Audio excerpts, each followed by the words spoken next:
여러분 안녕하십니까. 열린민주당 TV 주진영입니다. 저희 당에서는 일주일에 한 번 라이브 방송으로 방송을 보내드리는 프로그램 말고 제가 또 한 번은 전문가를 모시고 방송을 하고 있습니다. 지난주에는 노동 분야를 갖고 정승국 교수님을 모시고 했지만 이번 주에는 선거제도를 갖고 얘기를 할까 합니다. 여러분들이 뭐 다 아시다시피 열린민주당은 선거제도랑 좀 특별한 관련이 있습니다. 저희들이 이제 옛날부터 기존의 우리나라의 그 비례제도가 이렇게 그 엉터리로 뭐 그야말로 이제 장식품처럼 운영되는 문제에 대해서 요번에 준연동형 비례제도를 통해서 뭔가를 좀 개혁을 할 수 없을까 싶어서 저희들이 이제 열린 공천이라는 것을 시작을 했고, 크게 보면은 이제 제일 중요한 것은 당에서 후보를 내는 것을 당원들이 뽑는다. 물론 그러한 과정을 한 정당이 없었던 건 아닙니다. 녹색당 또는 뭐 정의당 같은 경우에서도 당원들 또는 당 바깥에 있는 국민들 투표 같은 것을 통해서 자기들의 비례 후보를 뽑는 과정을 겪기는 했지만, 제가 알기로는 저희 당 같이 완전히 그 투표에 의해서만 순위를 정하는 그런 과정을 거치지는 않았던 것 같고, 두 번째로는 사실 당 자체가 이제 신생 정당이다 보니까 어떻게 보면 당내 인사 위주로 뭐 후보가 나온다 이런 것이 아니라 어떻게 보면 국민들이 바깥에서 추천하는 사람들을 갖고 그러니까 투표를 하게 하는 방식이었죠. 그렇지만 또 한편으로는 거기에도 여전히 문제 또 한계는 있었습니다. 뭐냐면 우리나라의 선거법 때문에 당에서 순위를 정하고 그 순위에 의해서 국민들이 투표를 하면은 그 순위에 의해서 국회의원 순위이 정해지는, 이걸 갖다 이제 흔히 정치학자들은 이제 폐쇄형 비례대표라고 하는데, 사실은 폐쇄형보다는 일반적으로 말하는 이제 개방형, 한국말로 하면 개방형이지만, 당이 후보까지는 어느 정도 내놓을 수 있지만 그 중에서 누구를 뽑을지는 유권자들이 정하는 방식을 이제 개방형이라고 하는데, 거기까지는 못 갔죠. 그것은 우리나라 선거법이 그것을 허용하지 않기 때문에 그런 것인데, 앞으로 이번 21대 국회를 통해서 워낙 양대 정당이 말로만 내걸었던 연동형 비례제도를 자기들이 완전히 망가뜨렸기 때문에 앞으로 어떻게 다음 선거에서 이것을 할지에 대해서는 어떻게 물밑에 들어가 있긴 하지만 뭐 궁극적으로는 4년 안에 굉장히 큰 숙제가 될 것 같습니다. 양대당 자기들이 한 게 있어서 그런지 아니면은 뭐 일단 자기들이 차일권 다 해먹었기 때문에 그런지 모르지만 전혀 선거제도에 대한 얘기는 이제 꺼내지도 않고 있죠. 그렇지만 이 문제가 이대로 그냥 갈 수는 없을 겁니다. 그러면 앞으로 어떻게 할 것인지에 대해서 얘기를 한번 나눠볼 필요가 있겠다 싶어서 생각하던 중에 마침 제가 평소에 굉장히 존경하는 분께서 선거제도 개혁을 어떤 식으로 하는지 좋은 안을 갖고 책을 내셨습니다. 그래서 그분을 보고 모시고 얘기를 들어보도록 하겠습니다. 오늘은. 네, 인사드리도록 하시죠. 하승수 변호사님을 모셨습니다. 네, 반갑습니다. 초대해 주셔서 감사합니다. 네. 네. 하승수 교수님이 아니라 변호사께서 지금 책을 개방명부 비례대표제도를 제안한다. 이 화면에 나오는지 모르겠네요. 이렇게 해야 되는군요. 이 책을 내셨더군요. 네. 그래서 제가 그 책 딱 나왔다는 소식을 듣자마자 주문을 해서 봤는데, 솔직히 예. 좀 얇아요. 예. 네. 저는 몰라, 이제 한편으로는 아니, 어느새 책을 쓰셨나 예. 싶기도 했지만 또 한편으로는 또 얇아서 예. 어떻게 보면은 읽기 편하고 또 예. 한편으로는 뭐 다른 나라들 사례를 갖다 좀 더 깊이 예. 얘기를 하는 그런 것은 아니지만 어떤 계기를 통해서 이 책을 쓰시게 되셨는지요? 네. 사실 뭐 선거제도라는 게 그 정치학자들 중에서도 연구하는 분들이 좀 제한돼 있을 정도로 깊이 들어가면 아주 좀 얘기할 게 굉장히 많고 복잡합니다. 그래서 이제 그동안 국내에 나와 있는 책들도 뭐 번역서도 그렇고 또는 뭐 정치학자들이 쓰신 책들도 사실은 일반 시민들이 보시면 너무 좀 복잡하게 느껴질 수가 있었는데요. 그래서 이번에 어차피 선거제도는 말씀하신 것처럼 바꿀 수밖에 없는 상황인데 좀 핵심만 좀 간추려가지고 좀 쉽게 전달할 수 있도록 하자. 그래서 이제 좀 얇지만 핵심만 잘 담아가지고 팜플렛 형식으로 책을 내게 된 겁니다. 네, 여기서 잠깐 많은 분들 또는 어떤 분들은 하승수 변호사가 누구인지 뭐 하는 사람인지 모를 수도 있어요. 그렇죠? 그래서 저는 이제 미처 그 생각을 못하고 그냥 당연히 아실 거처럼 말을 했다가 그게 아닐 수도 있겠다 싶은데 조금 좀 뻘쭘할 수 있지만 하 변호사님께서 직접 나는 누군다 간단한 양력 소개와 자기 소개를 좀 해주시면 어떨까요? 네네. 뭐 저는 뭐 어쨌든 직함을 변호사라고 쓰고 있는데 휴업한 지 14년이 돼가지고요. 뭐 장롱 변호사라고 합니다. 그래서 쭉 시민운동 참여하다가 2011년에 녹색당 창당할 때 참여해서 녹색당에서 당직도 맡고 활동을 해왔었고요. 그 와중에 이제 선거제도가 정말 중요하구나 생각을 해서 이제 비례민주주의 연대라는 단체에서 또 활동을 했었습니다. 그래서 지난 20대 국회 4년 동안에는 주로 이제 이 선거제도 개혁과 관련된 일들을 국회 안팎에서 좀 해왔고요. 시민사회단체들을 쭉 이렇게 시민사회단체들이 연대하는 기구를 만들었는데 정치개혁 공동행동이라는 거기에서도 제가 공동대표를 맡아서 활동을 하고 또 국회 정치개혁 특위가 만들어졌을 때 또 거기 자문위원으로 들어가서 또 활동을 하기도 했고 그래서 뭐 지난 20대 국회 4년 동안에는 나름대로 선거제도 개혁을 위해서 좀 애를 썼는데 결과적으로는 이제 기대했던 성과를 내지 못해가지고 그래서 이제 다시 좀 선거제도 개혁에 불을 붙여야 되지 않을까 싶어가지고 이번에 뭐 책도 내고 또 새로운 좀 대안을 좀 제안하려고 하고 있습니다. 가장 최근에는 21대 국회 선거를 앞두고 더불어민주당에서 위성정당 만드는 걸 갖고 여기저기 꼼수 눈치수를 쓰고 있을 때 시민단체들의 연합체로서 같이 정당을 만들자라는 그 협상을 주도를 하셨던 분이시죠. 근데 그것이 이제 더불어민주당에서 이쪽이랑 처음에 하는 척 하다가 원래부터 자기네들이 만들어놨던 그 원래 작전을 이제 나중에 슬그머니 꺼내가지고 이제 글로 이제 도망을 갔죠. 그래서 뭐 연합 정치라는 걸 좀 제안했는데 결국에는 뭐 위성 정당으로 민주당이 선택하는 바람에 결과적으로 보면 이제 원래 이제 연동형 비례대표제 그 선거제도 개혁을 통해서 좀 우리가 이루려고 했던 뭐 소수 정당의 좀 의석을 확대하고 좀 다당제 국회를 만드는 거는 뭐 결과적으로 좀 실패한 거고요. 사실은 지난 몇 달 동안 그것 때문에 좀 마음고생이 많았는데 그렇지만 그렇지만 또 뭐 포기할 수는 없는 일이니까 다시 좀 추스리고 이제 책도 좀 내고 또 새롭게 좀 그동안 4년 동안 뭐 이게 안 된 이유가 있습니다. 선거제도 개혁이 국회 안에서 좀 논의가 좀 왜곡되고 이렇게 좀 중간에 이렇게 계속 변질된 이유가 있기 때문에 그런 이유들을 좀 극복할 수 있는 나름대로 좀 대안을 지금 제안하려고 하고 있습니다. 본격적으로 그러면 얘기를 시작을 해볼까요? 한국의 선거제도 무엇이 문제입니까? 뭐 여러 가지 문제가 있는데 첫 번째로는 이게 뭐 일종 승자독식 구조입니다. 그러니까 거대 양당에게 일단 유리하고 근데 그 중에서도 이제 선거 때마다 이제 승자가 되는 쪽이 독식을 하게 되는 그런 구조인 거죠. 사실 이번 21대 총선은 이제 민주당이 뭐 일종의 이익을 많이 봤지만 과거에 이제 뭐 2006년이나 2008년이죠. 2008년이나 2012년 총선 같은 경우는 또 한나라당 쪽 그쪽에서 뭐 한 37.5%, 38% 이 정도를 가지고 단독 과반수를 차지해서 그래서 뭐 또 박근혜, 이명박 정권 때 여러 가지 문제들이 많이 발생을 했죠.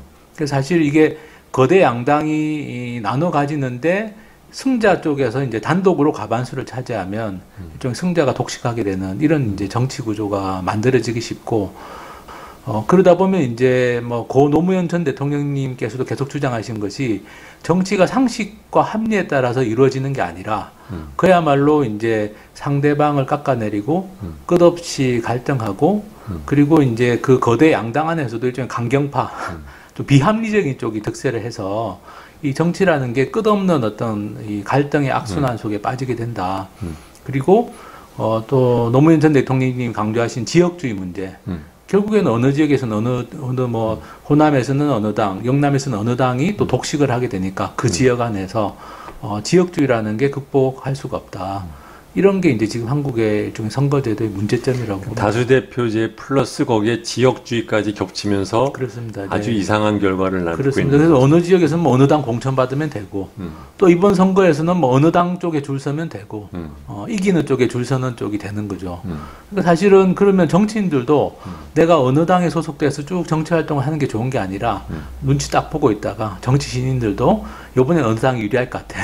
그 당에 줄 서면 또 되는 이런 식의 현상들이 발생하니까 정당 정치라는 게 제대로 발전하기가 좀 어려운 거죠. 그리고 뭐 저희 당이 유난히 강조하는 거지만 또 후보를 뽑는 것도 네, 그렇죠. 지역 구민의 의견보다는 막 예. 위에서의 찍어내리는 예, 지역구도 공천받으면 뭐 어느 지역에서는 거의 되는 거고 비례대표도 뭐 당 지도부가 내려 찍으면 또 되는 거고 뭐 거대 정당들 같은 경우는 그러니까 뭐 이렇게 민심이 반영되기가 좀 어려운 후보 공천 과정이나 뭐 당선자가 결정되는 과정에서도 예를 들면 부산 같은 경우도 도리어 득표수만 보면은 꾸준하게 지금 더불어민주당의 득표율이 올라가고 있는데 네.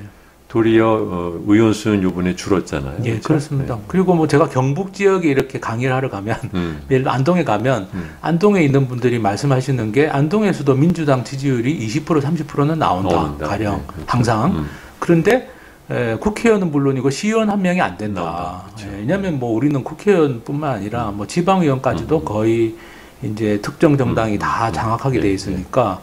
근데 사실은 경북 지역의 유권자 숫자에다가 만약 민주당 지지율 20%를 꼽혀보면 그래도 한두 석은 최소한 나와야 되는 거죠. 민심으로 보면은. 근데 승자 독식이다 보니까 경북 지역은 뭐 이번에도 다 서울시 의회도 지금 거의 한 90몇 %가 그렇습니다. 더불어민주당이잖아요. 네. 그러니까 뭐 2000년대 그러니까 이명박 박근혜 정권 시절에는 또 저쪽으로 많이 넘어갔다가 서울시의회도 지금은 또 이제 민주당 쪽에서 거의 90% 장악하고 그때는 또 뭐 오세훈 시장 있고 이럴 때는 또 90%가 또 한나라당 그 당시 한나라당 의원이라서 그러니까 이게 뭐 이 선거를 하면 어떤 때는 한나라당 공천만 받으면 다 서울시의원 되고 어떤 때는 민주당 공천 받으면 다 되고 이런 구조죠. 수도권도 사실은 비슷한 문제가 있습니다. 한국의 이러한 제도가 사실 좀 독특한 면이 있잖아요. 무슨 말이냐면 네. 예를 들어서 소선구제도라는 것, 그러니까 선거제도가 제일 먼저 시작된 나라에 해당되는 영미권 네. 나라들이 이제 어떻게 보면 다들 이제 소선구제도인데 네. 소선구제도를 하는 나라 쳐놓고 또 비례제도가 없단 말이에요. 네. 그런데 한국은 소선구제도를 하는데 비례제도는 들어와 있어요. 그렇습니다. 예. 이런 거를 뭐라고, 이런 한국 같은 시스템을 뭐라고 불러요? 이걸 이제 뭐 혼합형 다수대표제라고 하는데요. 예. 혼합형 이론적으로는 네. 예, 혼합이라는 말은 뭐냐면은 순수하게 지역구만 뽑는 것도 아니고 네. 비례대표가 약간은 있으니까. 그러니까 병립형이라는 혼합형. 표현도 쓰지 않나요? 병립형이라는 표현은 뭐 이제 한자 용어고 이제 우리나라에서 좀 많이 쓰고 있는 표현인데요. 뭐 일반적으로 많이 쓰는 단어는 혼합형 다수대표제. 그러니까 일종의 지역구도 뽑고 비례대표도 뽑는데 왜 다수대표제라고 하냐면은 비례대표는 별로 효과가 없고 그냥 지역구에서 많이 이기는 쪽이 거의 선거에서 이긴다. 그래서 이제 혼합형 다수대표제 이렇게 우리나라가 비례대표제가 또는 전국구가 언제부터 들어온 그게 거지? 박정희 정권 때 들어온 거죠. 예, 원래 우리가 선거 시작할 때는 그 지역구만 뽑는 영미식의 어떤 네. 다수대표제를 하다가 이게 이제 중간에 박정희 정권 시절에 전국구라는 이름으로 이게 비례대표라는 게 그때 왜 전국구가 시작이 되었는지 전국구가 시작된 이유는 좋은 의도는 아니고요. 네. 박정희 정권에서 선거를 하다 보니까 지역구만 선거해가지고 자기들이 과반수를 못 차지할 수도 있겠다. 아하. 이런 생각하게 된 거죠. 그래서 지역구에서 이기는 쪽이 전국구의 뭐 과반수 뭐 이런 과반수 많이 이상을 많이 차지하게끔 맞아요. 이상한 방식으로 그게 10월 유신 전에도 그랬나요? 그렇습니다. 예. 그랬죠. 이상한 방식으로 이제 그걸 전국구를 도입하면서 이게 이제 전국구라는 제도가 도입이 된 건데 맞아요. 그런 말씀하시니까 기억이 나네요. 맞아요. 그렇습니다. 그래서 사실 뭐 예를 들면 이제 비례제가 한 50명을 해놨는데 일당이면 그 중에서 무조건 한 3분의 1 뭐 과반수 중간에 좀 바뀌긴 했는데 가는 걸로. 그렇습니다. 그러면 이제 자기들이 안정된 과반수가 되니까 그 당시에는 이제 박정희 정권이 선거할 때 상당히 좀 위협적이었죠. 뭐 고 김대중 전 대통령도 계시고 뭐 김영삼 전 대통령 계시고 이러다 보니까 이제 혹시라도 자기들이 경상도와 전라도에서 각각 들고 일어나니까 카바가 혹시라도 뺏길까봐 그래서 이제 전국구라는 걸 도입했다가 그게 이제 87년에 민주화되니까 그렇게는 할 수 없으니까 이제 전국구를 이름을 비례대표로 해가지고 정당 지지율대로 좀 나눠 가지는 걸로 바꾼 겁니다. 옛날에는 그리고 제 기억에 그 비례 또는 전국구가 정당에서 선거 자금 모으는 또 수단으로도 많이 쓰였어요. 그렇죠. 그러다 보니까 그렇죠. 전국구 나오려면은 얼마씩 내라. 맞습니다. 그 돈으로 하고. 실제로 뭐 그런 공천 비리도 많이 있었죠. 그 돈 공천이라고 하는 문제들도 뭐 그 민주화 이후에도 계속 있었던 문제고.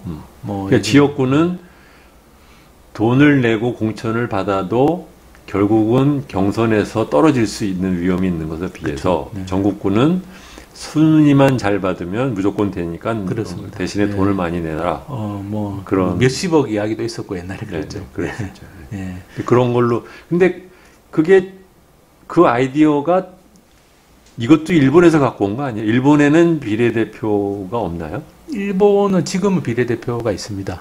일본은 옛날에는 이제 일종의 중선거구제라고 해가지고 그렇죠. 한 선거구에서 뭐 3명, 4명 이렇게 뽑을 수 있는 그 방식을 하다가 90년대에 정치개혁을 하면서 이제 우리와 똑같은 문제에 부딪힌 거죠. 정치개혁을 하려면 비례대표를 만들고 이걸 늘려야 되는데 이걸 어떻게 할 거냐. 그래서 이제 제가 아까 말씀드린 이제 그 혼합형 다수대표제가 아니라 그거는 이제 지역구 따로 비례대표 따로 해서 별 효과가 없는데 일본이 지금 중선거구제도에서 소선거구제도로 바뀌었죠.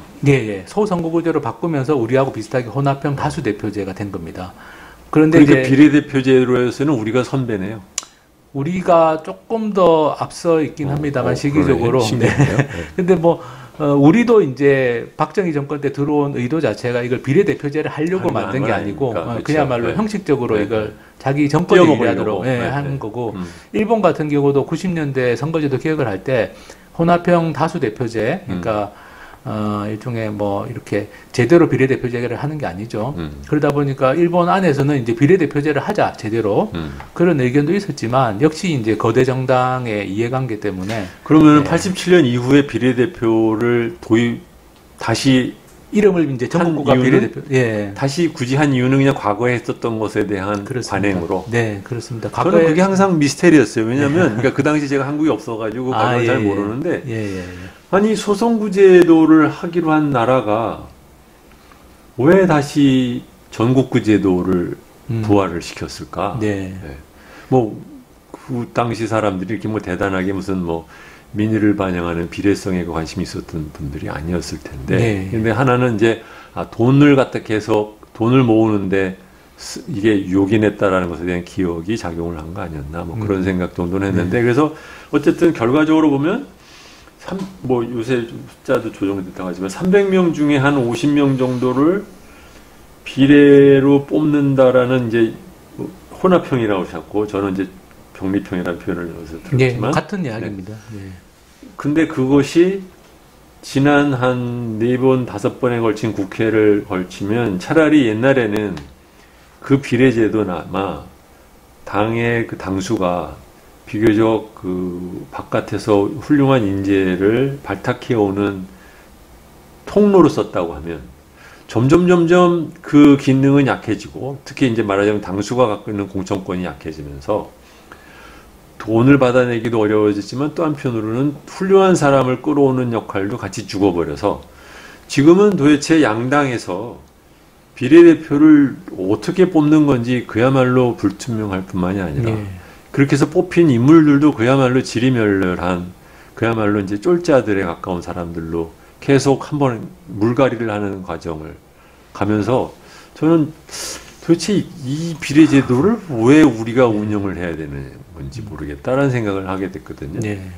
그 사실은 이제 이번에 제가 개방명부 비례대표제를 제안한다고 한 이유가 말씀하신 것처럼 이제 지금까지 해왔던 우리가 그러니까 비례대표라는 말은 있지만 사실상 그건 장식품이고 사실은 이제 지역구 중심의 다수 대표제였고 그 비례대표 장식품인 게 들어온 과정도 사실은 뭐 독재 정권의 이해관계 때문에 들어왔다가 말씀하신 것처럼 또 당 지도부의 공천권 문제 이런 것 때문에 또 유지가 되다가 지금은 참 애매모호한 상태가 됐는데 국민들은 어쨌든 이런 식의 비례대표에 대한 또 불신이 굉장히 강합니다.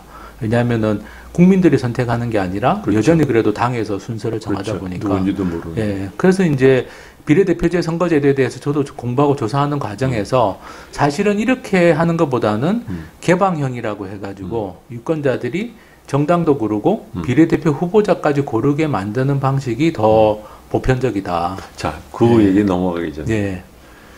여기에서 제가 조금 궁금한 게 있어요. 뭐냐면 네. 분명히 비례제도가 엉망인 거는 확실한데 정계위에서 탁 나온 게 뭐 연동형 비례대표 이렇게 했단 말이에요. 예. 그걸 보면서 무슨 느낌이 들었냐면 저게 분명히 양당의 이해관계에서는 좋은 게 아닌데 저 사람들이 저걸 하겠다고 나오는 것이 굉장히 이상하게 보였어요. 예. 그래서 갑자기 아니 저분들이 언제 갑자기 개가천선을 하셔서 연동형을 들고 나온 건가? 도대체 연동형이라는 개념을 누가 시작을 해서 네. 그리고 그걸 또 분명히 자기들한테 불리한 걸 알면서도 양당이 받아들이게 된 그 과정이 굉장히 이상하더라고요. 예. 그걸 보셨으니까 좀 그걸 좀 예. 설명을 해주시죠. 예. 그래서 사실 이제 우리가 일종의 뭐 말씀하신 것처럼 병립형 또는 혼합형 다수대표제라는 선거제도를 해왔는데 이게 문제가 많다는 비판은 계속 있었습니다. 그런 와중에 2015년 2월 달에 중앙선관위가 연동형을 제안한 거죠. 2015년 2월 달입니다. 그러니까 지지난번 그러니까 19대 국회 때, 그 박근혜 때죠. 박근혜 정권 때 이제 중앙선관위가 지금의 이 선거제도 병립형이 아니라 연동형이란 말은 어찌됐든 간에 정당이 얻은 득표율대로 의석을 무조건 나눠준다. 전체 국회 의석을. 독일 방식인데, 이 연동형 비례대표제, 뭐 외국에서는 혼합형 비례대표제라는 말을 더 많이 쓰는데요. 어쨌든 이 연동형을 중앙선관위가 제안한 겁니다. 그리고 민주당이 이제 문재인 대통령께서 민주당 대표 시절에 이거를 당에서 받은 거죠. 당의 혁신 과정에서 받아들였고, 그러면서 이제 민주당은 일단 이걸 공식적으로. 여기서 중앙선거위는 무슨 권한이 있어서 그런 연동형 제도를 하자라는 걸 계속 얘기를 해요? 그 중앙선관위가 그동안 이제 뭐 선거법이나 정치관계법에 대해서 의견을 제시해 왔습니다. 국회에다가. 그건 뭐 관행적으로 쭉 의견을 제시해 왔는데, 사실은 이제 좀 약간 실무적인 의견들을 제시하는데 주로 그쳤는데요. 2015년 2월 달은 좀 파격적이었습니다. 왜냐하면은 이 선거제도의 큰 틀에 대해서 중앙선관위가 의견을 낸 거죠. 네. 의견이니까 뭐 국회에서 안 받아들일 수 있는 건데. 그렇죠. 그래서 그 당시에 사실은. 그러니까 양당에서 뭐 의뢰해서 시킨 것도 아니고. 자발적으로. 근데 그 약간 정당 입장에서는 뜬금없구나 약간 미웠을 수도 있겠네요. 근데 또 그게 된 이유는 이제 그 전에 헌법재판소가 우리나라가 이제 지역구 선거를 하다 보니까 선거구 획정을 해야 되잖아요. 그렇죠. 2대1 문제. 선거구 획정을 해야 되는데 이제 그동안에는 뭐 이렇게 3대1 이렇게 하다가 그러니까 한 선거구에서 뭐 30만짜리, 10만짜리도 있을 수 있는데 중앙선관위가 안 된다. 선거구를 확정할 때 인구에 대한 그 차별이 있을 수밖에 없는데 그것의 한도를 제일 작은 것 대비 제일 큰 것이 1대3을 넘어가면 안 된다. 그런데 이걸 1대2로 2대1로 맞추라고 자기들이 마음대로 바꿨어요. 헌법재판소가 그렇게 결정을 내렸습니다. 그렇죠. 그 전에 2014년에. 그러니까 이제 이걸 뭘 바꿔야 되는데 선거구를 또 획정할 때는 중앙선관위도 나름대로 이제 좀 또 역할이 있는데 이제 중앙선관위 안에 일부의 분들이 기회는 찬스다. 이게 한번 그냥 해보자. 확 바꾸자. 이렇게 된 거죠. 나름 또 국가를 걱정하는 분들이 거기에 또 있었네요. 맞습니다. 국가를 걱정해서 좋은 제안을 한 거고 그 뭐 유인태 전 의원님 말로는 뭐 그때 그 제안했던 사람들이 인사 불이익도 받았다는 얘기도 박근혜 정권 시절이었으니까 그런 이야기도 뭐 유인태 전 의원이 그 당시 청와대 그러니까 예전에 노무현 정부 시절에 이제 청와대 정무수석하면서 선거제도 개혁에 계속 관심이 많았고 그래서 이제 이 문제를 계속 관심 가지고 계셨는데 뭐 그런 말씀까지 할 정도로 네, 네. 그래서 중앙선관위가 나름 용기를 내서 2015년 2월에 제안을 했고 근데 그거를 양당이 받아들인 거예요? 양당이 이제 민주당은 받아들였고 2015년에 근데 이제 그 당시 이름 자꾸 바뀌 한나라당이 가죠. 네. 예, 한나라당이 자유한국당. 예, 이름 자꾸 바뀌어가지고 자유한국당이 그 당시에는 안 받아들였죠. 그래서 이제 선거법 협상을 하다가 자유한국당이 안 받아들이는데 그쪽이 그때는 의석이 많았으니까 그래서 이제 안 된 겁니다. 민주당은 왜 받아들였나요? 그 당시에 이제 민주당이 혁신위원회도 만들고 그 당시에도 그래서 뭐 정치혁신 아마 그때 김상곤 전 교육감님이 위원장이었나? 그래서 회의하는 과정에서 이제 이런 거를 이제 받아들이는 게 좋겠다 의견을 냈고 또 문재인 대통령께서야 뭐 원래 노무현 전 대통령 시절부터 이제 이 선거제도 개혁에 중앙선거위에서 했던 것이 권역별. 예, 그래서 원래는 이제 권역별 연동형 비례대표제입니다. 네. 정확하게는. 어떻게 하자는 거였어요? 그러니까 지역구를 200명으로 줄이고 비례대표를 100명으로 해가지고 그다음에? 300명이 되는데 그러면 이제 200, 100인데 예, 그동안에는 200 따로 뽑고 100 따로 뽑고 네. 정당 지지율에 따라서는 100명만 나눠준다면 네. 연동형이기 때문에 그게 아니라 300명을 일단 다 정당 지지율대로 나눠주고 그래서 그 정당이 받은 의석 뭐 가령 300명인데 20%의 지지를 받았으면 60석이 나오는데 예, 거기에서 지역구 당선자를 빼고 나머지는 다 비례대표로 채워준다. 그게 연동형입니다. 가령 지역구에서 40명이 되면 60명에서 40명 뺀 20명은 그러니까 지역구에서 자기 전체적인 비례에 비해서 많이 당선이 됐으면 비례 쪽에서는 손해를 봐라. 예, 그렇습니다. 비례가 없고 그 대신에 이제 지역구에서 좁게 됐으면 비례로 채워준다. 그게 이제 독일식 연동형인데 거기도 권역별도 거기에 끼지 않았어요? 권역별이 있었죠. 어떻게 하는 거죠? 지역주의 완화 차원에서 전국을 6개 권역으로 나눠가지고 권역별로 이제 이 비례대표제를 도입하는 걸로. 비례대표를 권역으로 한다. 예. 그런 식으로 이제 그때 중앙선관위가 제안을 한 거죠. 예. 상당히 뭐 괜찮은 제안이었습니다. 그러니까 제가 신기하게 생각하는 게 양당에서 공부 많이 했네, 수고하셨어요, 안녕히 계세요라고 할 수도 있는데 그게 이상하게 죽지 않고 살아남아서 정계까지 왔단 말이에요. 그거는 그때 이제 문재인 대통령께서 민주당 대표하던 시절의 역할입니다. 만약에 이제 그때 민주당도 안 받았으면 말씀하신 것처럼 뭐 중앙선관위는 중앙선관위 얘기한 걸로 끝나는 거고 그냥 문재인 대통령이 당 대표 시절에 이거는 민주당에는 받자라고 하셔가지고 그렇습니다. 그래서 실제로 그때 이종걸 의원이 원내대표를 맡고 있었을 텐데. 그 자유한국당이랑 협상하는 과정에서 민주당 의견으로 그걸 들고 갔고 연동형 하자 들고 왔는데 이제 자유한국당이 거부해서 끝까지 거부해서 이제 안 된 거죠. 그게 2016년 총선 전에 19대 국회 시절의 상황이었습니다. 그거 역시 그 당시 더불어민주당은 아니었겠지만 자기네들도 이렇게 시뮬레이션을 해보니까 이렇게 한다고 해서 우리가 손해볼 거 없다고 생각을 해서 민주당은 받았을 수는 있겠네요. 네, 물론 당연히 계산은 아마 해봤을 것 같고, 또 이게 정치개혁의 제일 큰 과제였으니까요. 그렇죠. 자, 그래서 그것이 20대 국회 정계위로 넘어왔어요. 그렇죠? 근데 계속해서 그 연동형 아이디어가 죽지 않고, 그게 사실 굉장히 한국 정치 상황을 생각하면 이제 미스테리에 가까울 정도예요. 시민사회 단체들은 이제 촛불이 일어났을 때부터, 그러니까 박근혜 전 대통령 탄핵되던 시절부터 이 선거제도 개혁이 제일 중요하다. 이렇게 이제 시민사회에서는 주장을 했죠. 그렇지만 정치권에서 안 받아들이면 이건 아무 의미가 없게 되는데, 어쨌든 이제 이 촛불이 일어난 힘이 있다 보니까 정치권에서도 이제 정치개혁 특위라는 걸 구성을 해가지고 국회에서도 이제 논의에는 들어갔습니다. 근데 논의가 좀 지지부진했던 거고, 그러다가 이제 2018년에 지방선거가 끝나고 다시 이게 정치개혁 특위로 넘어갔는데, 그때 어쨌든 이게 좀 심상정 의원이 이제 위원장을 맡고 또 시민사회에서도 적극적으로 좀 의견을 내고 해가지고 어쨌든 이게 좀 급물살을 타게 됐고요. 막판에는 사실 공수처하고 묶어서 어쨌든 제도개혁을 해야 되는데 최소한 선거제도하고 검찰개혁 두 가지는 해야 될 거 아니냐. 그러니까 어떻게 보면은 더불어민주당이 공수처에 대한 정의당의 표를 얻기 위해서 선거제도를 정의당한테 준 거라고 볼 수도 있나요? 그렇게 볼 수는 없는 거는 이제 문재인 대통령 공약도 연동형 비례대표제 한다는 거였고 다만 이제 그 2017년 대통령께서는 그렇게 생각했을지 모르지만 그렇습니다. 국회의원을 막상 해야 되는 사람들은 생각이 다를 수도 있었는데 그렇죠. 근데 선거제도는 어느 나라든지 간에 일종의 당 지도부, 그 다음에 우리나라 같은 경우 대통령 같은 분의 의지가 굉장히 중요한데요. 다른 나라는 총리, 그러니까 어쨌든 대통령은 하자는 입장이고, 당 지도부 입장에서는 어쨌든 민주당도 네. 선거제도 개혁도 자기 과제였고, 공수처도 자기 과제인데, 둘 다 같이 하려면 또 다른 야당의 협조가 필요했고, 그러니까 자연스럽게 저는 뭐 이 두 가지가 같이. 그죠. 결국은 뭐 자기들의 그 나쁜 버릇을 못 버리고 결국은 그 더러운 발을 드러냈잖아요. 그게 좀 아쉬운 점이죠. 왜냐하면 이게 민주당의 자기 과제면 좀 더 적극적으로 나올 수 있었고, 뭐 솔직히 말씀드리면 이제 2017년, 뭐 2018년, 2017년 한 10월 정도까지는 그냥 순수하게 연동형 비례대표제를 한다는 게 민주당 내에서도 그런 의견들이 많았는데요.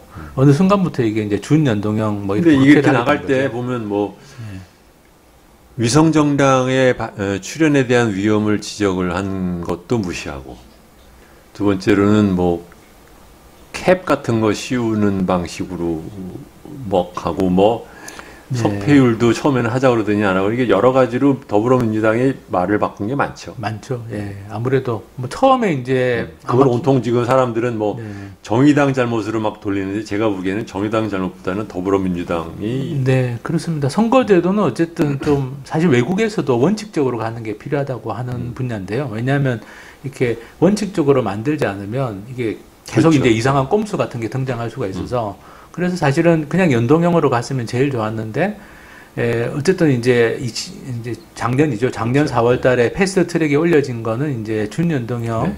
그렇지만 또 225대 75 해가지고 네. 비례대표를 75석을 확보하는 네. 걸로 이렇게 돼 있었는데, 그게 또 이제 또 후퇴하고, 이런 과정에서 후퇴되는 과정은 아무래도 민주당이 거대 정당이니까 민주당의 어떤 뭐 결정권이 컸다고 볼 수 있습니다. 등이 좀 따시니까 생각이 좀 바뀌는 거죠. 그렇죠. 네. 막상 이제 하려고 하다 보니까 아마 좀 생각이 바뀐 것 같은데, 어쨌든 좀 아쉬운 점입니다. 그러면 요번에 21대 할까요? 해야 됩니까? 근데 선거법은 현재 선거법이 유지될 수는 없습니다. 그렇죠. 왜냐하면 지금 요번에 선거 때 적용했던 건 일종의 준연동형인데, 그렇죠. 준연동형에서 또 무슨 캡이라는 게 등장하고 하면서 상당히 좀 사실은 좀 그 원칙적인 선거제도에서 많이 벗어난 거라서, 또 이게 뭐 국민들도 만족도가 높지 않습니다. 네. 이번에 뭐 위성정당 등장하고 하면서, 그래서 결국에는 뭐 선거법은 바꿀 수밖에 없는데, 선택지는 두 가지입니다. 하나는 비례대표제를 제대로 하는 방향으로 갈 거냐, 아니면 그냥 옛날로 병리평이라는 걸 후퇴할 거냐.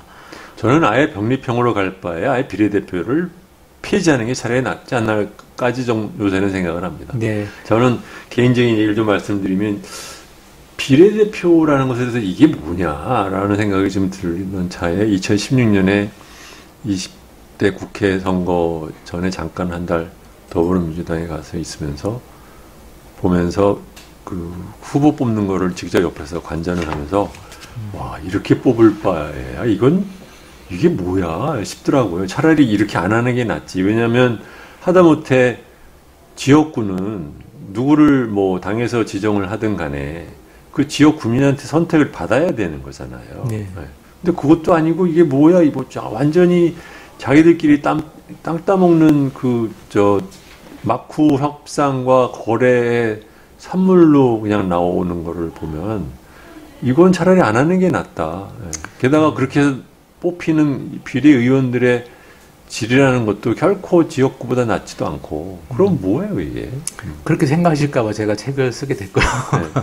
그러니까 그런데 문제는 이제 만약에 말씀하신 것처럼 뭐 기존의 병리평으로 돌아가거나 아니면 아예 그냥 폐지하거나 했을 경우에는 지역주의 완화라는 굉장히 중요한 과제는 해결이 불가능하고, 또 이제 아무래도 지역구 선거는 좀 기득권을 가진 쪽에 유리하기 때문에 뭐 청년들이라든지 여성들의 의회 진출도 쉽지 않습니다. 그래서 그런 점들을 감안하면 후퇴할 것이 아니라 이제 비례대표제를 더 강화하는데, 그렇지만 다만 말씀하신 것처럼 지금까지 했던 비례대표처럼 이렇게 당 지도부가 정하고 뭐 이 비례대표 공천 과정이 비민주적인 이런 문제를 해결하려면 결국 개방명부, 개방형 비례대표제로 간 수밖에 없다. 그게 이제 좀 제가 생각하는 바이고요. 그러니까 이번에 공천 문제까지도 같이 해결하는 방법을 찾지 않으면 안 된다. 그렇지 않으면 국민들을 설득하기가 쉽지 않다. 그렇죠. 예, 비례대표제로 가려면 결국 공천 문제를 풀어야 되는데, 말씀하신 문제.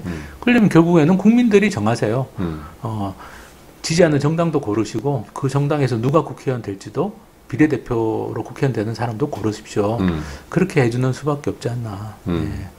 그래서 개방명부를 주장하는 겁니다. 네.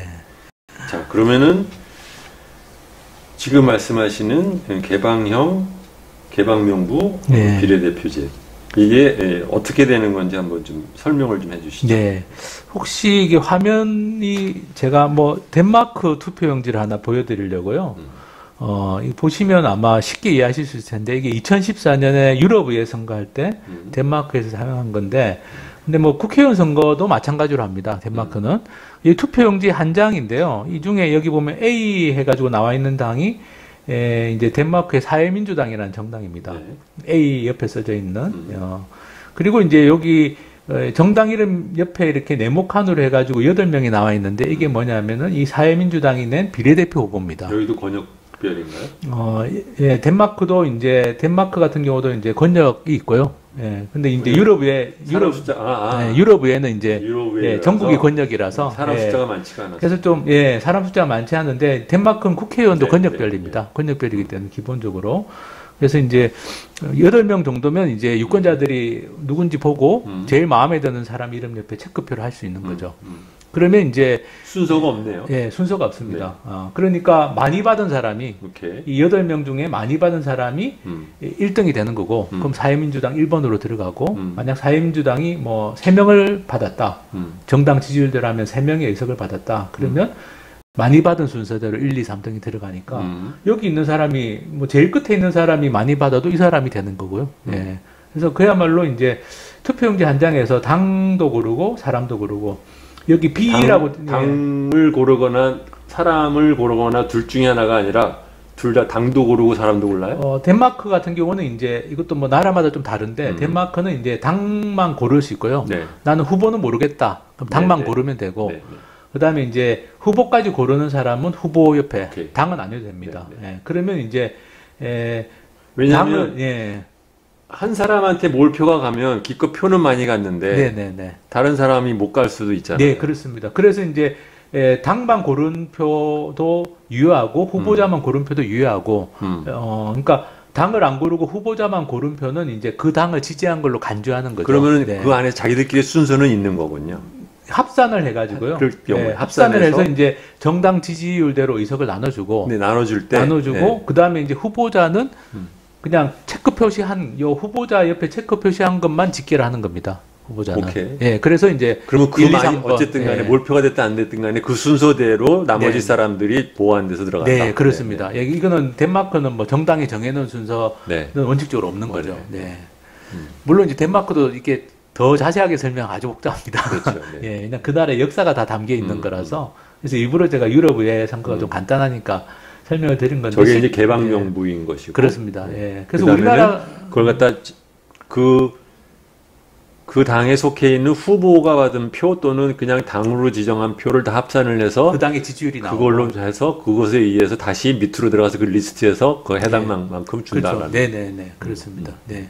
그래서 뭐 가령 뭐 아까 사회민주당이 큰 정당이니까 뭐 3명의 의석을 받으면 그 밑에 후보까지 체크한 표를 계산해서 그 후보 체크표를 많이 받은 사람 1, 2, 3번 순서대로 이제 국회의원이 되고 나머지는 이제 안 되는 거고. 근데 저 사람들은 지역구가 없는 그렇죠. 저거는 이제 기본적으로 비례대표입니다. 다. 그렇죠. 지역구가 없는 셈이죠. 근데 지금 하 선생님이 말씀하시는 거는 지역구는 지역구대로 남겨놓고 비례는 또 비례대로 뽑자는 거잖아요. 그건 아니고 이제 제가 말씀드린 거는 이제 기본적으로 이렇게 개방명부로 하는데 근데 저것이 개방명부다. 예, 저게 개방명부입니다. 근데 이제 저거를 우리나라 전국 단위로 하면 우리가 300명을 뽑는데 투표용지가 너무 길어질 거 아닙니까? 그죠?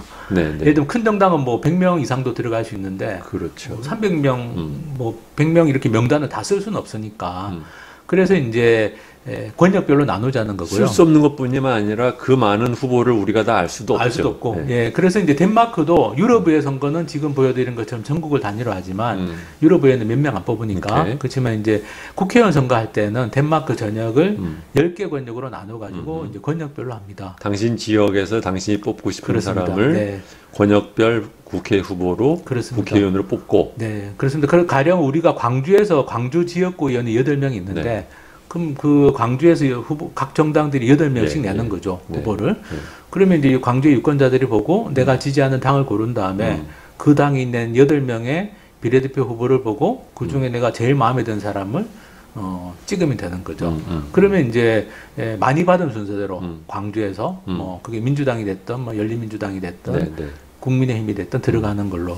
그래서 우리나라를 이제 뭐 제 생각은 한 20개에서 25개 정도 권역으로 나누면 한 권역에 10명 안쪽으로 지역구 그러니까 비례대표죠. 그러니까 네. 권역별 비례대표로 네. 이제 후보를 낼 수 있고 그러면 유권자들이 당도 고르고 후보도 고르면 됩니다. 음.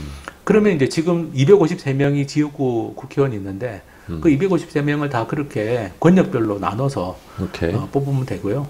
그러면 이제 지금 47명 비례대표가 있는데 그건 네. 어떻게 할 거냐? 그거는 이제 보정의석이라고 해가지고 이렇게 권역으로 나눠가지고 이 권역별로 이제 정당 의석을 나눠주다 보면 그렇죠. 가령 이제 광주는 8명이 배정이 되는데 광주 권역에 지금도 광주 지역구가 8명이기 때문에 근데 8명을 배정된 광주 권역에서는 가령 5%의 지지를 받은 정당은 한 명도 안 나오거든요. 왜냐하면 8명이니까 한 명이라도 들어가려면 뭐 네, 12.5%를 네, 네. 받든지 대략 한 10% 이상은 받아야 되는데 근데 이제 5% 받는 정당은 광주 권역에서 한 명도 못 받습니다. 이게 이제 권역별의 문제점이거든요. 그러니까 한 지지율이 한 3%에서 5%, 그러니까 꼭 뭐 예. 10%로 이렇게 n분의 1로 나눌 건 아니지만 순위로 네. 따지다 보면 네, 네. 밑에서 어쨌든 자투리로 받은 표가 있는데 네, 그렇습니다. 그 표를 전국적으로 합산해 보면 그것도 만만치 않은 만만치 숫자인데 않죠. 네. 그걸 다 버리느니 차라리 그 중에 일부를 네, 국회의원으로 보정의석이라고 주장하는 예, 47명 네. 비례대표를 그런 용도로 쓰는 거죠. 그렇게 좀 소수 정당인데 이렇게 그러기에는 권역별로 너무 많이 주는 거 아니에요? 이거 뭐 그렇게 지역에서 뽑힐지도 못할 끔 뭐 3% 정도 이렇게 받은 사람들을 네, 모아놓은 데다가 아니 뭐 47명은 소수 정당만 받는 건 아니고 거대 정당도 마찬가지입니다. 거대 정당도 하다 보면 우리도 지금도 그렇지만 거대 정당 같은 경우도 내가 정당 지지율은 30% 받았는데 지금도 뭐 지역구에 30%안 되는 경우들이 발생할 수 있죠. 네. 예, 예를 들면은 이제 그렇습니다. 지금 미래통합당이 예를 들어서 예, 뭐 예. 호남 지역에서 예. 15%를 받아 뭐 10%를 받던 한 명도 못 했는데 들어가고 못 들어갈 네. 수도 있다고 또 순위로 따지다 네, 보면 그렇습니다. 또는 뭐 네, 아까 네, 말씀드린 예. 경북에서 민주당이 20% 받아도 그래요, 네, 네. 권역별로 따지면 이제 그만큼은 예, 예. 못 들어갈 수도 있어서 이제 그런 거대 정당도 마찬가지로 권역별로 하다 보면 자기 지지율만큼 못 들어가는 경우들이 있으니까 그것도 이제 나눠주고 그다음에 뭐 한 3% 5% 받는 예, 소수 정당도 예, 예. 나눠주고 그런 용도로 이제 이 보정의석이라고 쓰는데요. 이런 제도가 이제 덴마크나 스웨덴이 하고 있습니다. 네. 기본적으로는 이제 권역별 비례대표로 뽑고 근데 이제 그렇게 했을 때 좀 비례성이라고 하죠.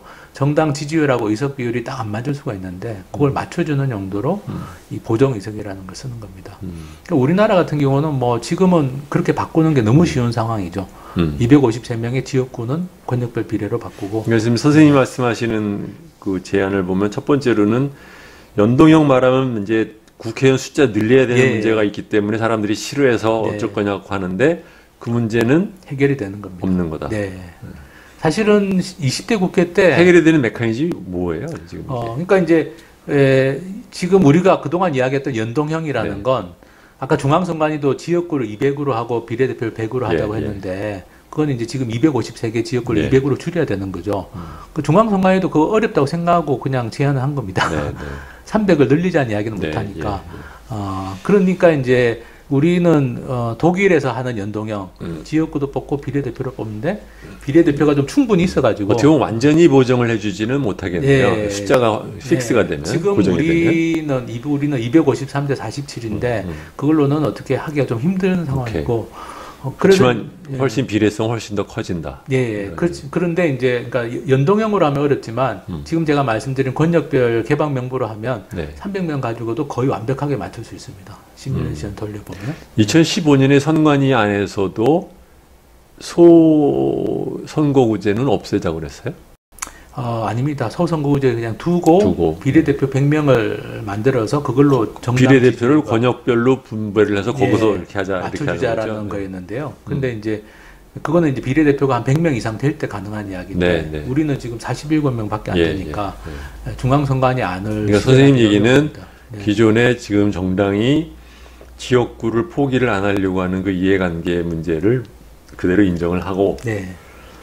그러니까 지금 남아있는 이 비례제도에 해당되는 한 50명, 47명 이 숫자 갖고 네. 그런 대로 근근히 먹고 사는데 그나마 그래도 비례성을 높이게 하기 위해서는 그리고 또 위성정당에 의한 네. 장난을 막기 위해서는 세 번째로는 국민들이 직접 비례대표를 뽑고 네.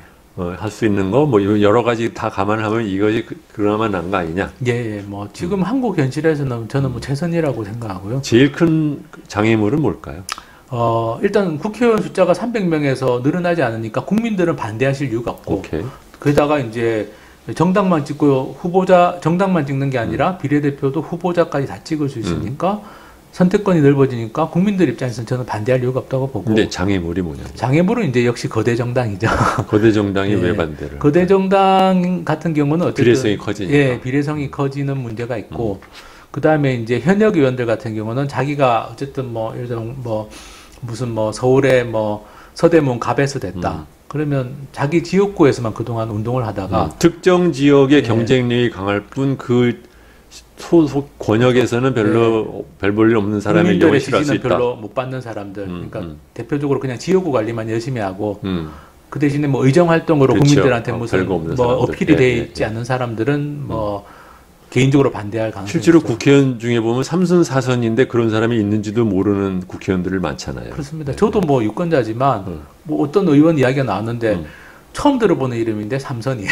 맞아요. 그런 게 많을 네. 겁니다. 네. 아마 시민들이. 근데 이제 그게 아니라 이제 국회의원들이 자기 의정 활동으로 보다 넓은 자기 지금은 뭐 한 뭐 유권자 숫자 한 20만, 20, 뭐 맞아요. 5만 이런 지역에서만 뭐 지역구 관리하면 되는 게 아니라 이제는 어느 정도 자기 의정 활동으로 인지도를 좀 올려야 되는 숙제가 생기는 거죠. 그러니까 그 장애물이 있다고 하면은 하나는 거대 정당 입장에서는 아무로나 연동형 성격이 강해질수록 자기네들이 독식을 네. 할 수 있는 가능성이나 또는 네. 지역적인 독식을 할 수 있는 가능성이 적어진다는 그렇죠. 위험이 네. 있고 네.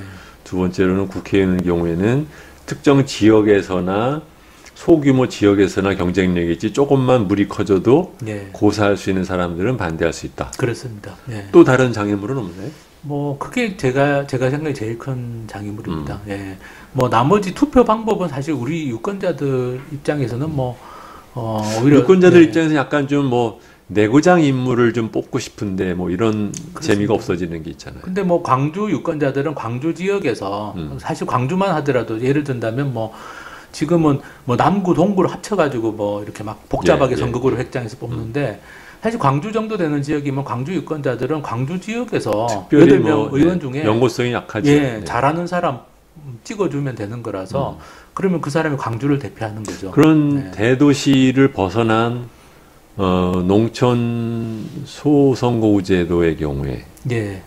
뭐 가령 이제 전라남도 같은 경우도 마찬가지인데 전라남도에 그 잘못하면 말하자면 네. 강진 사람 온통 강진에서 나온 사람만 네. 주려고 그러고 예. 우리나라도 굉장히 은근히 그런 향토색이 강하잖아요. 그거는 어느 정도 그거는 없는 나라는 없습니다. 그렇죠. 그런 거는. 네. 예. 그리고 사실은 이제 전라남도 같은 경우에는 뭐 여수, 뭐 순천 이렇게 쭉 나눠져 있지 않습니까? 그러면 이제 물론 자기 지역 출신을 선호할 수는 있는데 그렇지만 이제 그렇지 않은 유권자들 입장에서 보면 더 선택의 폭이 넓어지는 효과가 있고 그리고 이제 그렇게 되면은 지금 우리 국회의원 선거제도의 폐해 중에 하나가 그러니까 국회의원이 마치 기초단체장이나 기초의원처럼 의정활동을 하게 되는 거죠. 왜냐하면 뭐 예를 들면 내가 뭐 어느 네. 시군에서 뽑히면 그 시군 지역구 민원을 챙겨야 지역구 관리를 그렇죠. 한다는 얘기를 들으니까 그럼 국회의원이 국가의 일에 집중을 못 합니다. 그래서 전라남도 유권자들 입장에서도 조금 선택의 폭이 범위가 넓어지긴 하지만 그렇게 뽑아 놓으면 오히려 국회의원은 좀 전라남도 일을 챙기더라도 좀 국가하고 연계해서 좀 광역적으로 챙기고 선생님이 그리고 한마 혹시 이거 말씀 안 하신 것 같아서 그러니까 저는 우리나라 선거제도에서 굉장히 심각한 문제 중에 하나가 인구 비례성이 약하다는 게 굉장히 크다고 생각해요. 그래서 옛날에 1대3이라는 문제도 굉장히 심하지만 지금처럼 1대2도 사실은 말이 안 되는 거잖아요. 근데 이렇게 권역으로 나누면 인구 비례성 문제도 상당히 해소되는 장점도 있겠지 않아요? 그리고 뭐 당장 한꺼번에 해소는 안 되더라도 선거 때마다 막 선거구 획정 두고 막 이렇게 일종의 이전 투구 비슷하게 하는 것들을 좀 좀 피할 수가 있습니다. 지금 선거구 보면 진짜 뭐 왜 그렇죠. 이 구하고 이 구가 붙었는지, 네. 왜 이 시군이 함께 선거를 치러야 되는지, 뭐 강원도 같은 경우는 5개 군을 합쳐놨는데 인구 변화에 예. 따른 그 구획 정리가 굉장히 복잡하죠. 맞습니다. 예, 굉장히 복잡하고 그리고 사실은 그렇게 뽑는 차라리 강원도 유권자들도 내가 뭐 화천 사는데 뭐 어디 군하고 뭐 같이 해가지고 뽑는 것보다 차라리 그냥 강원도 대표를 뽑는 게 더 간명할 그렇죠. 수 있거든요. 네, 네. 어떤 때는 뭐 우리 군이 이쪽에 붙었다가 어떤 때는 이쪽에 붙었다가 국회의원 선거 때마다 그런 사실 현상들이 뭐 벌어지니까. 네. 솔직히 말해서 지역으로 가면 국회의원 후보로 뽑히는 분들의 면면을 보면 뭐 국회의원 할 만한 제목인가 싶은 분들도 꽤 많아요. 네. 그런데 이제 그걸 풀을 전체를 넓히면 도리어 우리 지역에서 별 볼 일 없는 후보로 나왔지만 내가 그 당을 밀기 때문에 뽑아야 되는 것보다는 차라리 네. 우리 그 도에서 훌륭하게 보이는 사람을 차라리 저쪽에 그 사람을 뽑는데 도와줄 수 있는 그런 여지도 생긴다는 그렇습니다. 거죠. 네. 예, 예. 정말 좀 국회의원들 우리가 뭐 자질이나 도덕성, 윤리성 문제를 많이 이야기하게 되고 뭐 늘 언론에 나오는 기사들이 그건데 좀 그런 사람들은 좀 걸러낼 수 있는. 근데 말씀하신 것처럼 뭐 선거를 하다 보면 지역구 같은 경우는 선택의 여지가 없지 않습니까? 내가 그렇죠. 이 당을 네. 나 이 당 너무 맞아요. 싫어하고 이 당을 지지하는데 이 사람은 아닌 것 같아도 찍어줄 수밖에 네. 없는 이런 거는 좀 피할 수 있죠. 최소한 이렇게 권역별로 뽑으면 우리 권역에 그래도 괜찮은 사람 한 명은 있기 마련이니까 그렇죠. 네. 네, 그 당 내가 지지하는 당에서 그러면 그 사람 찍어주면 되니까 그럼 그 사람도 국회의원이 되고 그러면 훨씬 유권자들 입장에서도 좀 납득할 수 있는. 네. 근데 이제 요번에 저희 열린민주당에서 이제 그 열린 공천할 때 사람들이 네. 그 후보 뽑는 거 한 사람 뽑으라 그랬더니 예. 엄청 고민을 많이 했어요. 그러니까 자기 딴에는 이제 작전을 쓰는 거예요. 예. 아, 저 사람은 내가 안 예. 뽑아도 뽑아줄 될 것 것 같으니까 같으니까. 나는 예. 이 사람 뽑아야지. 엄한 짓 하다가 또, 예. 아이, 나 사실은 저 사람 됐어야 되는데 예. 그 머리 굉장히 복잡하거든요. 예, 예, 예. 그런 문제는 없어요?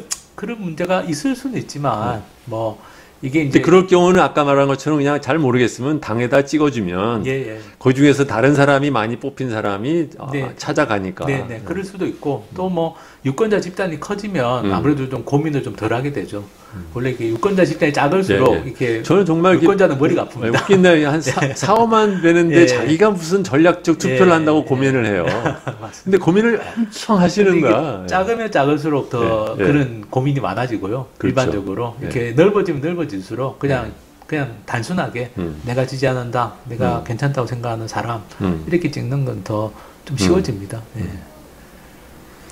저는 이분이 이렇게 말씀하신 것 중에서 저 평시 생각이랑도 크게 다르지가 않아요. 그러니까 네. 제가 보기에는 개방형이라는 쪽으로 우리가 네. 적어도 비례대표를 뽑는다고 네. 하면 개방형으로 안 가고 네. 지금과 같은 폐쇄형을 유지하는 것은 더 네. 이상 네. 유효하지 않다. 그렇습니다. 예, 폐단에 가까울 정도로 나쁜 것 같고, 두 번째로는 지역 이제 그럴 경우에 비례 연동성을 유지를 할 경우에 그걸 전국구로 운영하는 것이 가능하냐? 네. 아닌 것 같거든요. 네, 왜냐면 우선 네.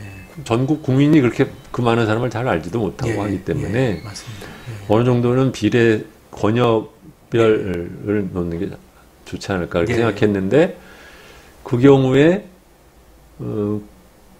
그러면은 비례를 권역에다가 각 권역별로 비례를 배분을 해주느냐. 예를 들어서 아까 말씀하시게 광주에 예. 8명 했는데 8명 플러스 비례는 2명 더 쳐서 10명을 뽑는 게 좋은 건지, 네. 그런 건 좀 가늠이 안 되는데, 선생님 말씀은 네. 각 권역에다가 비례를 주지 말고 비례는 여전히 그렇죠. 그러니까 권역별로 뽑는 것도 사실은 학술적으로는 이게 또 비례대표입니다. 네. 근데 이제 뭐 우리나라에서는 대선거구제라고 부를 수도 있어요. 예, 예. 왜냐하면 이제 8명씩 뽑는 거니까. 뭐 그거는 뭐 부르기 나름인데. 자, 그러면 광주에서 8명을 지역 권역별 사람을 뽑고 네, 네, 그렇습니다. 그렇게 해서 나오는 표에 비례해서 의석이 나눠지고. 의석이 나눠지면은 네. 그 네. 비례 후보는 전국에서 모아놓은 사람들 사이에서 나눠 가진다. 이제 그렇게 해서 제 요지는 뭐냐? 그렇게 되면 이제 각 253명은 각 권역별로 이제 예, 다 배분이 정당별로 되고, 배분되고 또 유권자들이 선호한 네. 사람이 되고, 그럼 나머지 47명은 어떻게 할 거냐 문제가 예, 있는데, 예. 이 47명은 비례대표죠. 비례대표인데 이 사람도 이제 제 생각은 따로 전국 단위 명부를 지금처럼 만들지 말자. 그러면 이제 예를 들면 그런 거죠. 광주에서 A당이 3명을 받았습니다. 근데 그래서 1등, 2등, 3등 많이 받은 순서대로 권역별 선거에서 예, 권역별 선거 들어왔는데 8명 중에 3명 4등이 아깝게 떨어졌어요. 이 사람 4등을 한 거예요. 네, 광주권역의 A당에서 광주권역의 A당에서 네 번째로 후보자 선호를 많이 받았는데 아깝게 안 된 거예요. 이 사람이 이제 그 47명 보정의석 제가 말씀드린 걸로 들어가는 겁니다. 아깝게 떨어진 순서대로 미리 숫자를 정하지 말고 이름을 순번을 정하지 말고 어차피 권역별로 다 나가니까 그러니까 권역별에서의 그 아깝게 떨어진 사람을 모아서 그 사람들을 풀을 만들어서 석패율 비슷한 거죠. 석패자들로 모아서 전국구 사람에서 끌어놓자. 그렇죠. 그러니까 정당이 따로 전국구 공천은 안 해도 되는 겁니다. 아, 그러네요. 그러면 이제 정말 유권자들의 의사가 반영되는 거죠. 정말 이 사람이 야 우리 당이 정말 아깝게 여기서 4명도 받을 수 있는데 겨우 3명 받았어. 그래서 4번이 괜찮은데 아깝게 떨어졌다. 이 사람이 이제 이 보정의석을 통해서 구제가 될 수 있는 거죠. 거대 정당도 그렇고 소수 정당도 저는 사실 그게 고민이었어요. 그러니까는 그렇게 권역까지는 뭐 좋게 보이는데 그 다음에 그러면 비례대표는 전국별로 리스트업을 해놓고 있어야 되나 말아야 되나 이런데 지금 그럴 필요 없다라는 그러지 말자는 거죠. 왜냐하면 그게 저는 이 정신에 더 맞다고 봅니다. 개방 명부의 정신이 유권자들의 지지를 받은 사람이 그 정당 안에서도 국회의원이 되게 하자는 거면 자 이렇게 되면 권역별에서 뭐 소위 말하면 이제 당내 그 유력자한테 잘 보여서 또는 뭐 무슨 전략 공천 해봤자 그 중에서 국민들이 뽑을 때 네가 전략 공천 됐든 날 알 바가 아니고 내 마음에 안 들면 그냥 아닌 거네요. 그렇죠. 그냥 날아가는 거고 그런 사람은. 그러니까 더욱더 권역별 경쟁력이 있는 사람을 후보로 내놓을 인센티브를 갖게 되는 거고. 그리고 저는 그게 정당 민주화에서도 굉장히 중요하다고 보는데 지금은 어쨌든 비례대표를 전국 차원에서 하다 보니까 지역 당원들의 의견이 비례대표에는 반영이 안 되는 구조지 않습니까? 근데 이걸 권역별로 하고 직접 선택하게 하면 그러면 당연히 당 입장에서도 지지를 많이 받을 수 있는 사람이 거기까지 생각 안 하셨을 것 같은데 권역별 후보는 그럼 어떻게 뽑죠? 권역별 후보는 그 당 안에서 이제 정해야 되는데 아무래도 이제 권역별로 하게 되면 다른 나라도 그런데 그 지역의 당원들의 의견이 많이 반영이 되겠죠. 물론 국민 경선 해도 되고요. 어쨌든 뭐 국민 경선을 하는 방법도 있고 권역별로 아니면 당원 플러스 국민 해도 되고. 당연히 니들이 알아서 해라. 알아서 그런데 하는데 만약에 이렇게 낙하산이 많고 전략 공천 많으면 그러면 그 당 결국 나중에 손해 볼 거 각오해라. 권역별로 하는데 뭐 광주 지역 유권자들이 보기에 이 당은 다 낙하산이야. 그럼 안 찍어줄 거 아닙니까? 그럼 그 당이 의석이 줄어드니까. 그러니까 정당 입장에서는 최소한 지역의 당원들이나 유권자들이 납득할 수 있는 명단을 내게 돼 있고. 그러니까 소위 많은 사람한테 경쟁을 열었을 때 당선될 가능성이 높다는 것이 당내 경선을 통해서 충분히 드러난 사람을 뽑을 인센티브를 강하게 갖는다. 그 정당 입장에서도. 그리고 그래야 본선 경쟁력이 있으니까. 그렇죠. 그리고 뭐 혹 가다가 한두 명 뭐 당 지도부가 떨어뜨린 사람이 있으면 지역 유권자들이 안 뽑아주면 국회의원이 안 되니까. 좋은 것 같아요. 좋은 것 같은데 이렇게 되면은 지역주의 문제도 상당히 해소가 됩니다. 적어도 뭐 예를 들면 이제 호남 지역에서도 미래통합당 사람들이 몇 명은 생길 수 있고 전북 같은 경우는 아마 한두 명은 들어갈 거고 또 뭐 경남이나 경북에서도 경북에서도 이제 민주당이 한 두세 명은 뭐 들어가는 거죠. 지금 현재 상황으로 보더라도 또 서울 지역에서나 이런 데서는 또 미통당 사람이 좀 더 뽑힐 수 있는 가능성이 골고루 커지고 골고루 그거는 뭐 선거 때마다 왜냐하면 미통당 같은 경우에는 수도권 거의 뭐 전멸했다는 소리를 듣긴 하지만 막상 득표율로 붙이면 한 10%밖에 차이가 안 난다는 거죠. 그게 이번 선거의 특징이었고 사실은 뭐 다음 선거는 또 어떻게 될지 모르는 거니까. 그러니까 좀 불확실성이 줄어들죠. 우리가 이제 이겼을 때는 좋은데 승자 독식이라는 게 졌을 때 패자가 됐을 때는 우리 지지율보다도 의석이 안 나오니까. 이분들이요 큰 당은 뭐냐면 승자 독식 이래보다 뭐 너 아니면 나니까 전선이 좀 간단해지는데 연동형을 만들면 이게 이제 자기네들이 당내 어떻게 보면 이제 보수 진영, 진보 진영에서 자기네들이 기본으로 먹고 들어가던 표가 빠져나가는 것을 엄청 신경을 쓰지 않겠어요? 그러니까 네. 소위 말하면 네. 중소정당의 출연에 대해서 네. 굉장히 의식을 할 것 같은데요. 네. 근데 사실은 꼭 그럴 건 아닌 게, 어쨌든 거대 정당은 인적 자원이 많지 않습니까? 개방명부에서 꼭 불리하지는 않습니다. 예. 공천을 잘한다면 그 사람들이. 아무래도 이제 인적으로 이렇게 네. 후보로 내세울 만한 풀이 많으니까, 그럼 유권자들이 사실 개방명부에서는 당도 보지만 후보도 볼 수밖에 없는 거고, 내가 지지할 만한 후보자들이 있는지, 우리 권역에서. 네. 그러면 거대 정당이 가지고 있는 인적 풀을 잘 활용한다면 꼭 나쁘지도 저는 않다고 생각하고, 이제 요는 그거죠. 내가 말씀하신 것처럼 우리가 이겼을 때 확실하게 이겨가지고 다 이제 장악하고 이런 유혹을 좀 떨쳐버려야 된다는 게 거대 정당 입장에서는. 그렇지만 거대 정당에서도 뭐 좀 합리적인 사람이라면 이런 식으로 승자독식으로 해서 막 서로 치킨 게임 하듯이 이런 게 아니라 정말 좀 합리적으로 가려면 이 방법도 나쁘지 않다라고 저는 좀 보지 않겠나. 그리고 최소한 전문가들 같은 경우는 이번에 준연동형 이것 때문에 많은 전문가들도 실망을 한 상태인데, 그래도 이제 좀 비례대표제의 정신도 살리면서 뭐 지역주의 완화나 유권자들의 어떤 선택권을 확보하는 이런 차원을 생각하면 저는 좀 의견을 모아갈 수 있을 것 같습니다. 무슨 장난을 칠 수 있는 뭐 여지는 없나요? 그래서 이번에 저기 위성정당 때문에 이 제도를 했을 때도 장난을 칠 수 있지 않을까 싶어가지고 여러 가지로 다 전 세계적으로 뭐 자료들 한번 검토를 해봤는데, 덴마크 같은 경우가 이제 이런 비례대표제를 하는데도 약간의 장난이 있었는데 그걸 이제 지금 어떻게 완벽하게 장난했어요? 막는, 그때 이제 덴마크는 뭐 좀 설명드리긴 복잡한데 약간 이제 쉽게 말해서 우리나라로 치면 지역 어떤 특정 지역에서 위성 정당을 만들면 조금 유리할 수 있다 뭐 이런 식의 어떤 그게 있었는데 이제 지금 덴마크 선거제도가 그런 것들을 다 이제 다 원천 봉쇄한 선거제도로 만들어 놓은 거고 그 사람들이. 그래서 지금 뭐 우리만이 아니라 이런 위성 정당 비슷한 문제를 겪었던 경우에 해법은 이제 말씀드린 것처럼 아예 옛날로 돌아가지 않는다면은 이렇게 비례대표제를 이렇게 좀 그 비례성을 보장하면서 1인 1표 지금은 이제 지역구 따로 정당 따로 투표를 2번 하다 보니까 위성 정당이 생길 수 있었는데 그게 아니라 이제 아까 덴마크처럼 투표용지 한 장에서 투표를 하면 위성 정당을 만들 수는 없으니까 투표용지가 한 장밖에 없으니까 그렇죠. 나눠서 찍는 게 불가능하니까 그렇게 되면 뭐 그런 꼼수는 이제 더 이상 등장하지 못할 거다. 위성 정당 같은 꼼수는. 전 그 굉장히 매력적으로 들려요. 왜냐하면 우리나라 정치를 보면 이 서로들 앉아가지고, 그러니까 저는 이제 뭐 제 표현으로 말하면 정치는 크게 보면은 두 가지 종류가 있다. 하나는 국민에게 나의 꿈을 팔아서 그걸 통해서 권력을 받아서 유인을 받아서 정치를 하는 방법이 있고, 또 하나는 상대방을 적으로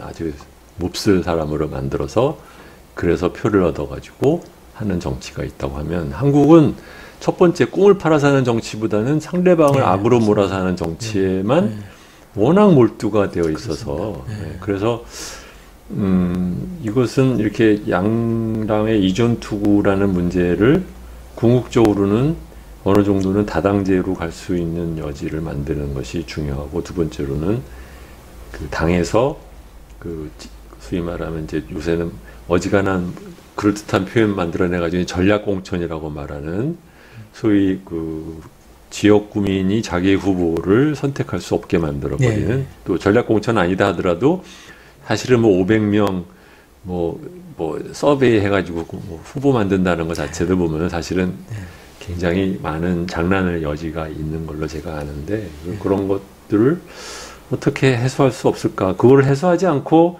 한국의 정치가 개선되기를 기대하는 것은 거의 뭐 불가능하게 보여서 그래서 평소 정치에 대해서는 상당히 혐오감을 느끼는 저도 지금 이 당에 와 있는 이유도 말하자면 후보를 좀 후보 뽑는데 국민의 보이스가 좀 목소리가 담길 수 있는 거를 국민한테 좀 소개하는 차원에서 거기 정도라고 하면은 뭐 조금 와 있어도 괜찮겠다 생각을 하지만, 뭐 그거 아니면 제가 이런 거 할 이유가 없는 거라고 생각하거든요. 근데 문제는 이제 아까 말씀드린 것처럼 기존 정당이 이거를 받아들이겠느냐. 예. 그거겠네요. 예. 그 20대 국회 4년 동안 저도 뭐 해본 경험이 있어서 선생님 뭐 뒤통수 한두 번 맞으신 게 아니고 여전히 네. 또 맞으러 나오신 거 아니에요? 원래 선거제도 개혁이 전 세계 민주주의 국가에서 제일 어려운 과제라고 제일 합니다. 어렵죠. 예. 예. 그래서 뭐 언제 어떻게 될지는 아무도 알 수 없는 건데 20대 국회 때 좀 경험해 본 바로는 일단은 이제 거대 정당은 아무래도 처음에는 좀 관심이 좀 덜 할 수밖에 없고 당 지도부나 뭐 어떤 최고 의사결정권을 네. 가진 사람들이 움직이지 않는다면은 그래서 이제 그런 노력들도 필요하겠지만 또 한편으로는 먼저 필요하다고 생각하는 정당이나 국회의원들이나 이런 분들이 좀 먼저 시작해 주는 것도 굉장히 중요하더라고요. 그래서 뭐 열린민주당 같은 정당에서 좀 이런 것들을 좀 논의하셔가지고 뭐 당의 입장이 정리가 되면 그런 게 이제 일종의 시작점 같은 게 될 수 있습니다. 저희 당에 와서 해주세요. 제가 뭐 그 장사도 되지 않는 녹색당에서 이렇게 있지 마시고. 아유, 저는 녹색당 당원이라서. 그렇지만 20대 국회 때도 선거제도 개혁 관련해서는 초당적인 협력을 나름대로 그렇죠. 했습니다. 네. 예, 그래서 뭐 당을 떠나가지고 한국 정치가 좀 바뀌어야 된다고 생각하는 사람들이 정당을 떠나서 원내외에서 근데 보셨지만 뭐 표 앞에서는 뭐 안면 몰수, 뭐 눈 딱 감고 뭐 그렇습니다. 그냥 뛰잖아요. 그래서 선거가 다가올수록 이게 쉽지 않고요. 그러니까 좀 불을 떼려면 일찍 떼가지고 그렇죠. 결과에 대해서 한쪽이 네. 자신하지 못할 때 아직까지 여론조사를 자기들의 이 승리 패전을 예상하지 못할 시기에 해야 되기 때문에 조금 일찍 불을 떼면 뗄수록 좋고 그래서 뭐 아무래도 이제 정당들이 지금 조금 먼저 움직이는 정당들이 사실 말하자면 이제 고양이 방울을 당신이 고양이 보고 좀 달라고 하는 꼴이라서 예, 뭐 먼저 느낀 사람들이 움직이는 거죠. 뭐. 네, 어느 정도 시간이 지나서 혹시 제가 우리가 지금 못한 부분이 있나요? 아닙니다. 오늘 뭐 충분히 그래. 또 좋은 말씀 많이 하셨어요. 여러분 이 책이요. 좀 불평을 해야지. 이게 10,000원이나 해요. 뭐 무슨 워낙 요즘 출판 시장이 어려워서 120페이지 책에 요만한 책에다가 10,000원을 받아가지고. 근데 저는 생각하기에 제가 읽어봤더니 상당히 잘 설명이 돼 있어서 출판사랑 좀 얘기를 해가지고 할인을 받아가지고 저희 당 그 선물 여성당원들한테 선물 같은 걸로 하면 좋겠다. 뭐 그런 생각을 합니다. 당연히 뭐 대량으로 해주시면. 개방명부 비례대표제를 좀 잘생긴 연예인 출신 정치인이 얘기를 하면 막 팔릴 텐데 이게 뭐 섭외를 좀 해주시면 할아버지들이 얘기를 해가지고 팔리겠어요. 뭐 나오시겠죠. 뭐. 네, 여러분 잘 들으셨죠? 오늘 저는 굉장히 재미있는 얘기를 들었다고 생각을 하고요. 뭐 말씀드린 것처럼 우리나라 정치인들의 지난 행태를 생각하면 과연 그들이 국민의 뜻이 더 반영되는 선거제도를 자기들이 선택을 할까라는 의심을 할 만도 하고 회의적일 수도 있습니다. 그렇지만 또 한편으로 제가 희망을 갖는 것은 연동성 또는 비례성을 강화를 해야 된다라는 이 명제가 이미 한국에는 부정할 수 없는 기본적인 명제로 어느 정도는 받아들이는 것 같아요. 그래서 결국은 이것을 그러면 아까 그 문재인 대표께서 당대표 하실 때 하셨던 것처럼 뭔가 그 당의 리더들 중에서 누군가가 좀 용기를 갖고 한 걸음 더 도약된 정치를 하기 위한 일종의 자기 희생 또는 일종의 모험을 하시면 그러면 그만큼 또 국민의 또 지지를 받을 수 있지 않을까 뭐 그런 생각을 합니다. 오늘은 여기까지 하겠습니다. 안녕히 계십시오.